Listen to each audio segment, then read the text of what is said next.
Hi friends, ಹೇಗಿದ್ದೀರಾ? ಇವತ್ತು ಹೂಕೋಸು ಜೊತೆ ಮೊಟ್ಟೆ ಹಾಕಿ ಸಾಂಬಾರು ಮಾಡ್ತಿದ್ದೀನಿ. ಇದು ಅಪ್ಪ ಹೇಳ್ಕೊಟ್ಟಿರೋ ರೆಸಿಪಿ. ಸ್ವಲ್ಪ ಉಪ್ಪು ಹಾಕಿ ಬಿಸಿನೀರು ಮಾಡಿಕೊಂಡು ಹೂಕೋಸನ್ನ ಬಿಡಿಸಿ ಅದರಲ್ಲಿ ನೆನಾಕ್ತಿದ್ದೀನಿ.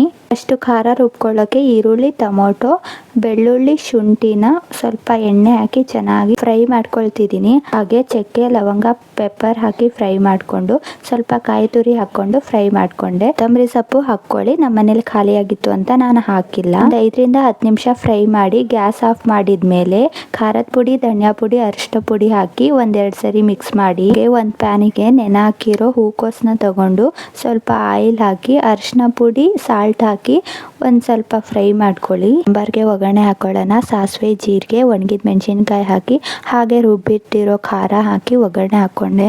ಬಟಾಣಿ ಕಾಳು, ಫ್ರೈ ಮಾಡಿರೋ ಹೂಕೋಸು ಹಾಕೊಂಡು 1-2 ಕುದಿ ಬಂದ್ಮೇಲೆ ಕೊನೆಯಲ್ಲಿ ಬೇಯಿಸಿರೋ ಮೊಟ್ಟೆನ ಕಟ್ ಮಾಡಿ ಹಾಕೊಂಡ್ರೆ ಸಾಂಬಾರ್ ರೆಡಿ ಆಗುತ್ತೆ. ತುಂಬಾ ಚೆನ್ನಾಗಿತ್ತು, ನೀವು ಟ್ರೈ ಮಾಡಿ.